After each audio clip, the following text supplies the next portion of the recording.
Fluminense, vindo de um brasileiro vindo de um Fluminense? Que eu não entendi, que ela não está conseguindo traduzir. O jogo estava bastante controlado, a gente sabia que nós iríamos receber uma pressão muito forte do Chelsea, acontecesse no meio do jogo. Estamos sabendo sofrer, mas infelizmente pra gente o João Pedro acertou aquele chute fora da área, conseguiu fazer aquele belo gol. E é lógico, quando você sempre sai na frente, é uma vantagem muito grande, principalmente se tratando do calor, aí você tem que ficar correndo atrás do adversário.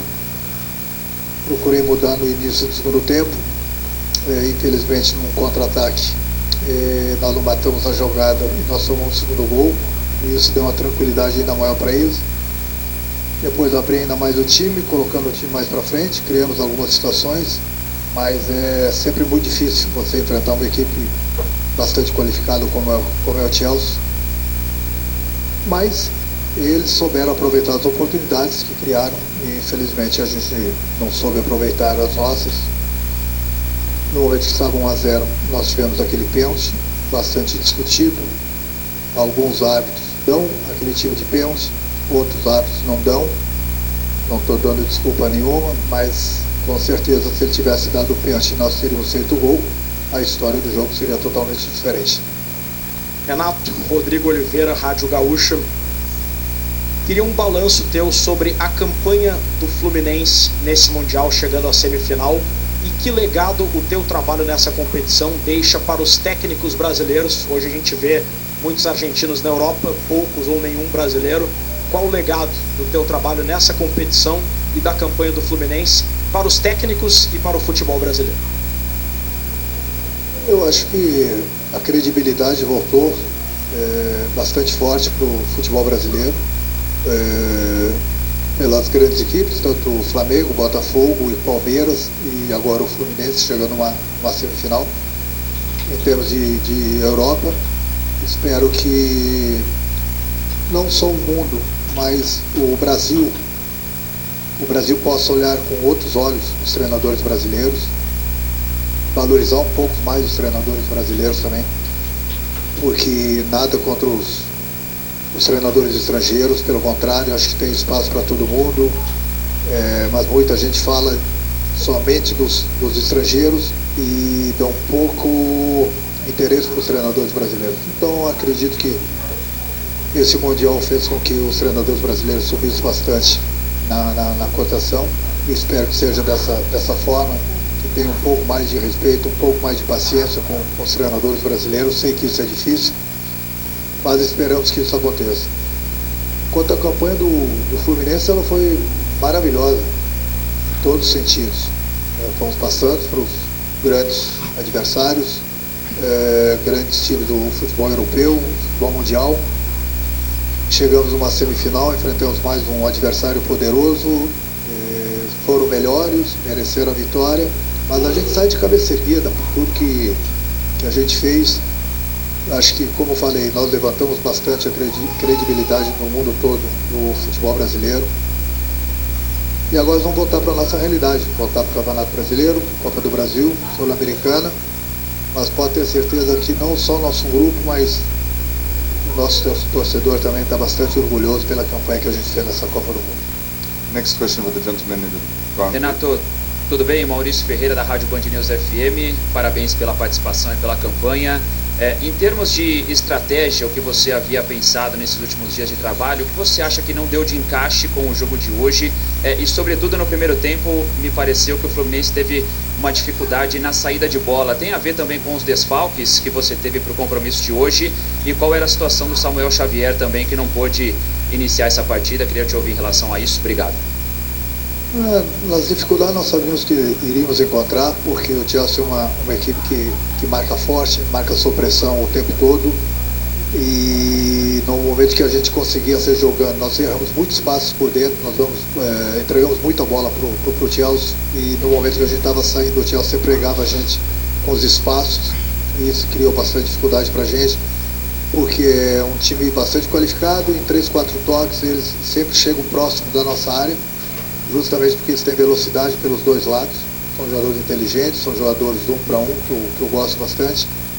Eu costumo falar sempre para vocês que eu sou fã de jogadores que gostam de 1 para 1, porque abre uma defesa adversária justamente com a velocidade. Isso o Chelsea tem de sobra.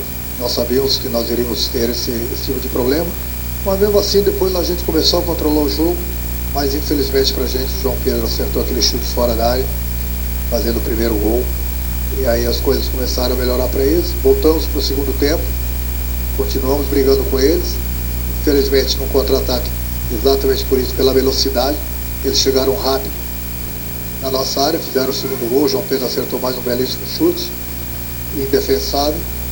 Tive que abrir o time, fomos para o combate, praticamente, abrimos bastante, damos chance para o contra-ataque, criamos algumas oportunidades, mas infelizmente a gente não conseguiu fazer o gol que a gente poderia ressurgir na partida. Mas é o que eu falei, a gente sai de cabeça erguida pelo que a gente fez.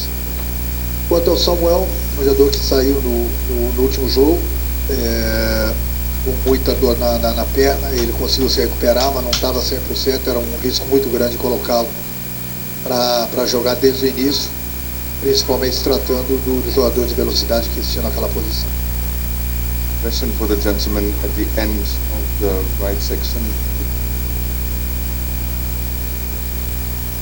Robson Morelli, da Rádio Eldorado e do The Futebol. Renato, primeiro eu queria saber se você achou que foi pênalti, não ficou claro para mim. E segundo, o que te parece um jogador criado em Xerém, que chegou em Xerém aos 9 anos, que passou ali toda uma história no clube, marcar 2 gols que eliminaram o Fluminense. Essa necessidade do futebol brasileiro de vender jogadores, como é que te parece isso? Bom, mas aí entrando naquele esquema de que não adianta os clubes brasileiros quererem competir com os clubes europeus, né, em termos financeiros. Se eu não me engano, o João Pedro custou mais de 400 milhões para o Chelsea. Inviável. Inviável para qualquer clube brasileiro, até para um Flamengo, para um Palmeiras, para um Botafogo, é inviável. Não dá para competir com eles em termos da parte financeira. Então, pode ver que os clubes brasileiros, eles formam jogadores para poder vender para a Europa, justamente para conseguirem sobreviver. Essa é uma realidade que é desde a minha época de jogador. Não tem para onde correr. E nem sempre você, quando vende um garoto, você tem certeza que ele vai despontar no futebol europeu.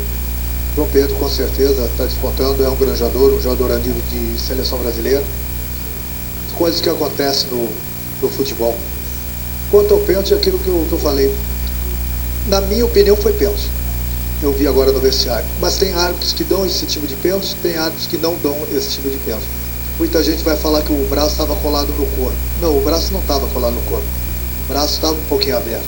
Então é a interpretação do árbitro. Tem árbitros que dariam aquele pênalti, como ele deu, foi ver no VAR, voltou atrás, eu achei pênalti. Como tem árbitros que dão aquele tipo de pênalti. Então esse tipo de pênalti a gente vai discutir muito tempo ainda. Uns dão, outros não dão, uns vão achar que foi, outros vão achar que não foi, mas não vamos nos apegar nessa desculpa se ele deu ou não pênalti, que voltou atrás. A única situação da partida, com certeza, se nós teríamos o pênalti, teríamos feito o gol, seria outro jogo, pode ter certeza disso. Next question, gentleman here in the front, in the left. Renato, Vitor Lessa, Jornal da Capital 1902. Acho que essa questão da qualidade do Chelsea, dos jogadores, a gente debateu muito e não tem que falar sobre isso, mas hoje, além de todas as dificuldades, você começa o jogo sem 3 titulares, né? O Freitas, o Martinelli e o Samuel Xavier, jogadores importantes, e aí para substituir o Martinelli você tem que colocar o Hércules, ou seja, você perde uma opção de reposição no segundo tempo, numa temperatura dessa aqui, um calor muito forte. Talvez faltou um pouquinho, que também tá dentro do aspecto financeiro, né? Diferença de elenco, de mais opções. Talvez se você tivesse mais opções hoje, talvez tivesse conseguido competir um pouquinho mais até durante o jogo, pensando em repor a saída dos jogadores que você perdeu, e se agora o principal objetivo do Fluminense passa a ser voltar para a Libertadores. Você colocou bem, né? Lógico que quanto mais opções o treinador tiver, melhor. Mas eu não me queixo do meu grupo, não. O meu grupo é muito bom mesmo. Eu gosto de trabalhar com esse grupo. É lógico que 3 jogadores fazem a diferença. Também não estou dando desculpa, porque eu confiei e vou confiar sempre nos jogadores que entram. Mas aí diminuem as opções, como você mesmo falou. Fazer o quê, né? Mas a gente fez um grande Mundial, não dá para ficar se lamentando agora. Infelizmente nós saímos, nós queríamos ganhar, como o Chelsea queria, nós queríamos dar de presente para o nosso torcedor a nossa ida para uma final, mas hoje não deu. Mas eu volto a repetir, a gente sai de cabeça erguida e como eu falei também, agora a gente volta para a nossa realidade. Na próxima sexta-feira, pela manhã, a gente volta para o Brasil e na próxima semana a gente já tem Campeonato Brasileiro, depois, final do mês, Copa do Brasil, Sul-Americana, enfim, voltar para a nossa realidade agora, os nossos campeonatos no Brasil. Mas acho que é importante que nós saímos dessa Copa do Mundo bastante fortalecidos por tudo que nós fizemos, em todos os sentidos, entendeu? O grupo volta mais forte, o nosso torcedor uma confiança maior nesse grupo. E agora a gente vai brigar pelas competições que nós temos no Brasil. The last two questions, the gentleman with the tie. In English, Ron Blum from AP. As someone who has been with Fluminense for a long time, as someone who has been with Fluminense que esteve com o Fluminense por muito tempo, what did you think of João Pedro o que você acha do João Pedro não comemorar os gols contra o seu ex-time? Bom, aí cabe ao jogador, né, tomar essa decisão. Ele é cria de Xerém, cria do clube. Então, por respeito ao nosso torcedor, ele achou melhor não comemorar. Foi uma decisão dele. Eu, particularmente, achei bonito, entendeu? Mas aí cada jogador toma a sua própria decisão lá dentro do campo. Alguns, mesmo sendo criados no clube, quando fazem gols, comemoram. Outros não. Ele, por respeito à torcida do Fluminense, achou melhor não comemorar. And then the last question, gentleman with the green t-shirt. Boa noite, Renato, que é o João Quer. Renato, você falou agora sobre o elenco sair mais forte, a torcida ganhar moral, né? O elenco ganhar moral com a torcida também dessa competição e agora voltar para a realidade. Você enxerga algum desafio em voltar para essa realidade depois de ter vivido um sonho aqui com esses jogadores, viver uma coisa tão diferente, agora voltar para, digamos assim, o dia a dia? Como que você enxerga dentro do elenco uma forma de motivá-los para seguir em frente e buscar outras conquistas ainda dentro dessa temporada? Obrigado. Porque nós vamos ser mais cobrados ainda, né? Nós sempre somos cobrados diariamente, durante as partidas, e por essa campanha nessa Copa do Mundo que a gente fez aqui, o torcedor se animou, se alegrou e vai querer essas mesmas apresentações que a gente teve aqui fora, lá no Brasil. É difícil motivar o grupo em termos de sentido, porque nós estamos jogando uma Copa do Mundo para o mundo todo e agora a gente volta para a nossa realidade lá no Brasil. Mas esse tema, essa parte principalmente psicológica, eu vou trabalhar bastante os jogadores, porque querendo ou não, nossa responsabilidade aumentou por chegar numa semifinal de Copa do Mundo. Então a cobrança vai ser ainda maior, mas agora vamos voltar para o Brasil, dar 2, 3 dias de folga aos jogadores para que eles possam recuperar. Todo mundo está precisando disso, nós estamos há um mês aqui fora. E aí na volta, provavelmente na próxima segunda-feira, eu já vou ter esse tipo de conversa, de papo com o grupo, justamente por isso, porque sem dúvida alguma agora a nossa responsabilidade aumentou e nós provamos que nós temos condições de voltarmos para o Brasil e brigarmos pelas competições que a gente vai disputar.